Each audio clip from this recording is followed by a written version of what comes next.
सिर्फ 90 सेकंड्स, जी हाँ, सिर्फ 1.5 मिनट के अंदर एक 8 मंजिला इमारत ताश के पत्तों की तरह मिट्टी में मिल गई और हजारों जिंदगियां, हजारों सपने उन्हीं कंक्रीट के पत्थरों के नीचे हमेशा के लिए दफन हो गए। ये कोई भूकंप नहीं था और ना ही ये कोई आतंकी हमला था, बल्कि ये थी इंसानी लालच की सबसे खौफनाक कहानी। जी हाँ, मैं बात कर रहा हूँ राना प्लाजा डिजास्टर की।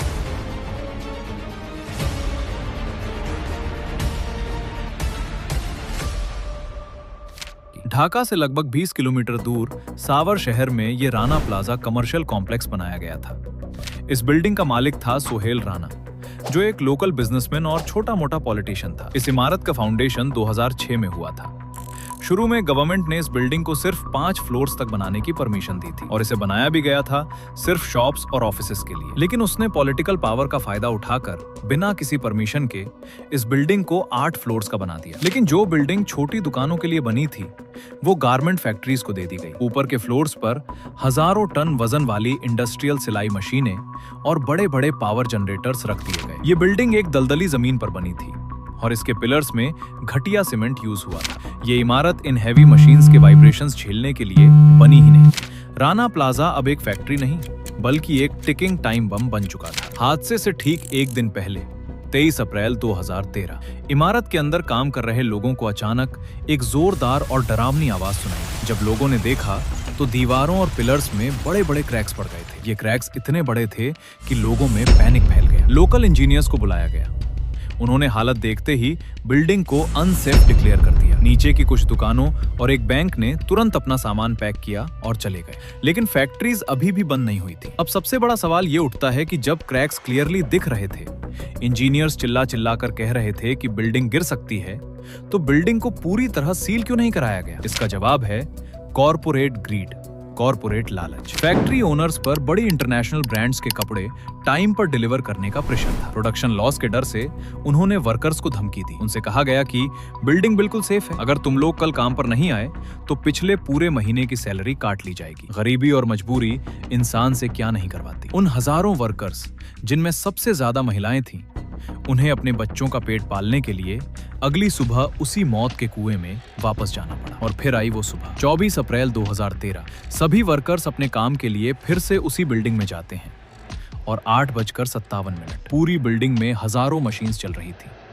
अचानक सावर शहर की बिजली चली जाती है। काम को रोकने के बजाय फैक्ट्री मैनेजर्स बिल्डिंग की छत पर रखे उन मैसिव इंडस्ट्रियल जनरेटर्स को ऑन करा देते हैं। जैसे ही जनरेटर्स चालू हुए, पूरी बिल्डिंग में एक बहुत तेज वाइब्रेशन महसूस हुआ।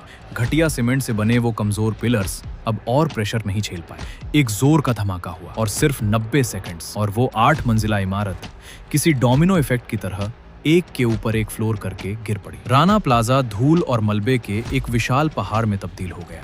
इस हादसे में 1134 मासूम लोगों की मौत हुई और 2500 से ज्यादा लोग बुरी तरह घायल हुए। ये हिस्ट्री की सबसे भयानक इंडस्ट्रियल डिजास्टर्स में से एक थी। कोलैप्स के तुरंत बाद रेस्क्यू ऑपरेशंस शुरू हुए। आर्मी, फायर फाइटर्स और वहां के लोकल्स ने बिना किसी सेफ्टी गियर के लोगों को बाहर निकालना शुरू किया। कई लोगों की डेड बॉडीज मिली तो कई लोग बहुत इंजर्ड हालत में मिले। लेकिन इस घने अंधेरे और मौत के बीच एक चमत्कार भी हुआ। हादसे के 17 दिन बाद जब सबने उम्मीदें छोड़ दी थीं, तब रेस्क्यूअर्स को मलबे के नीचे से एक आवाज आई। वो थी रेशमा बेगम, जिसने 17 दिन उस घने अंधेरे में बचे हुए कुछ बिस्किट और पानी पीकर अपनी जान बचाई थी। उसकी सर्वाइवल स्टोरी ने पूरी दुनिया की आंखों में आंसू ला दिए थे। इस ट्रेजेडी के बाद दुनिया शांत नहीं बैठी। सवाल उठने लगे कि इस खून का इल्जाम किस पर लगाया जाए। आइए इसके बाद के स्ट्रिक्ट एक्शंस और ग्लोबल रिफॉर्म्स को डीपली समझते हैं। जब हजारों लोग मलबे में दबे थे, बिल्डिंग का मालिक सोहेल राना वहां से फरार हो गया। बांग्लादेश की स्पेशल फोर्स आरएबी ने एक मैसिव मेहनत शुरू की।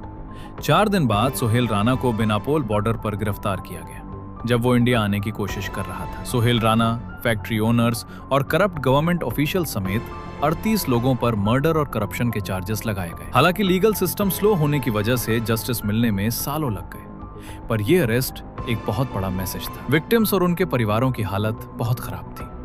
इंटरनेशनल प्रेशर के बाद Rana plaza donors trust fund बनाया गया। कई बड़ी फास्ट फैशन ब्रांड्स जिनके कपड़े उस फैक्ट्री में बन रहे थे, शुरू में फंड्स देने से कतरा रही थीं, लेकिन ग्लोबल बॉयकॉट के डर से उन्हें झुकना पड़ा। लगभग $30 मिलियन का फंड जमा करके विक्टिम के मेडिकल बिल्स और उनके परिवारों को दिया गया। राना प्लाजा ने सोई हुई फैशन इंडस्ट्री को जगा दिया। इसके तुरंत बाद accord on fire and building safety in Bangladesh sign किया गया। ये एक लीगली बाइंडिंग एग्रीमेंट था जिस पर दुनिया के 200 से ज्यादा बड़े ब्रांड्स ने साइन किया। इस एकॉर्ड ने यह तय किया कि अब ब्रांड्स अपनी जिम्मेदारी से भाग नहीं सकते। फैक्ट्री में आग लगने या बिल्डिंग गिरने पर अब ब्रांड्स को भी बराबर का कसूरवार माना जाएगा। इस हादसे के बाद बांग्लादेश गवर्नमेंट ने थाउजेंड्स ऑफ गारमेंट फैक्ट्रीज का एक साथ स्ट्रिक्ट स्ट्रक्चरल ऑडिट करवाया। जो बिल्डिंग्स स्टैंडर्ड पर खड़ी नहीं उतरी, ऐसी हंड्रेड्स ऑफ अनसेफ फैक्ट्रीज को तुरंत बंद कर दिया गया। इंस्पेक्शंस को ट्रांसपेरेंट बनाया गया और लेबर राइट्स को स्ट्रॉन्ग किया गया। इस डिजास्टर ने सिर्फ इमारत ही नहीं, हजारों परिवारों के सपने तोड़ दिए। कई लोग परमानेंटली डिसेबल्ड हो गए। आज भी